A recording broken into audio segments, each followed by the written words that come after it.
अभिवादन स्वीकार कीजिए दोस्तों, नासिर का एक बड़ी ही दिलचस्प कहानी आपके लिए लेकर के आया हूँ। यूं तो चोर, डकैत, इनके किस्से आपने बहुत सुने होंगे। एक बड़े ही ज़बरदस्त चोर की कहानी है। तो उस कहानी को मैंने नाम दिया है शुक्रगुजार चोर या एक आभारी चोर। मैं एक गरीब सेवानिवृत्त बैंक अधिकारी हूँ। मैंने अपनी पत्नी के साथ कुछ दिनों के लिए रत्नागिरी में अपने पैतृक स्थान की यात्रा की योजना बनाई है। हमारा एक बेटा और 2 बेटियां हैं जो शादीशुदा हैं और दूर के शहरों में अपने परिवार के साथ रहते हैं। हालांकि जब हम रत्नागिरी के दौरे पर आगे बढ़े तो उनमें से यानी मेरे बेटे और हमारी दोनों बेटियों में से कोई भी हमारे साथ नहीं था जो हमारे जाने के बाद हमारे घर की देखभाल वहाँ कर पाता था। इसलिए हमें डर था कि अगर कोई चोर हमारे घर में घुसता है तो घर में तोड़फोड़ की जाएगी। अगर वो बक्सों को तोड़ेगा, अलमारियाँ खोलेगा, उनको खंगालेगा तो दुर्भावनापूर्ण तरीके से वो सब क्षतिग्रस्त हो जाएंगी, यानी वो ख़राब हो सकती हैं।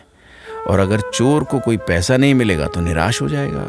तो जाहिर है कि जब उसको पैसा नहीं मिलेगा तो हमारे सामान को नुकसान पहुंचा सकता है।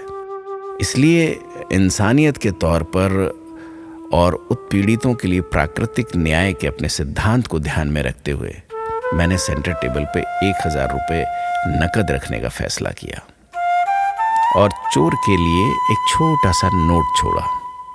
प्रिय चोर साहब, मुझे वास्तव में खेद है कि आपको आजीविका कमाने के लिए इतने जोखिमों के अधीन रहते हुए विषम समय में इतनी कड़ी मेहनत करनी पड़ती है।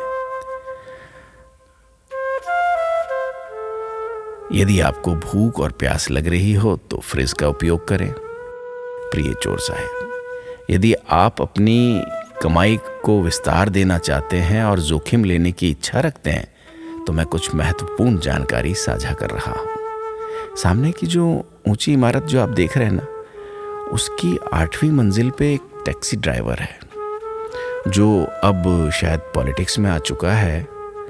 उसके पास बहुत पैसा है। और 7वीं मंजिल पर एक सत्ताधारी दल के नगर पालिका के पार्षद हैं, उनके पास भी बहुत पैसा है। बी विंग में 6ठी मंजिल पर एक स्थानीय भाई का दाहिना हाथ रहता है। 5वीं मंजिल पे विभाग प्रमुख का घर है। 4थी मंजिल पे एक हवाला डीलर है।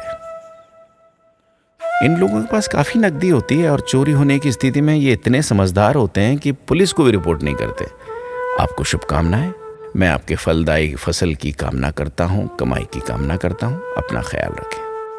1 महीने बाद जब हम घर आए तो मुझे देखकर सुखद आश्चर्य हुआ कि सेंटर टेबल पर 1 लाख रुपए नकद और एक हाथ से लिखा नोट था।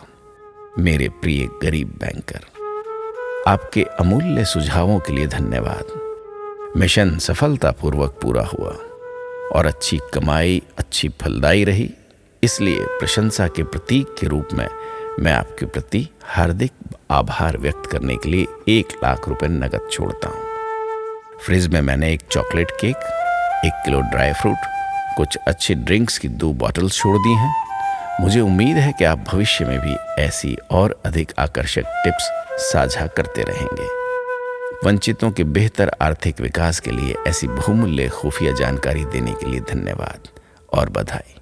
आपका आभारी चोर।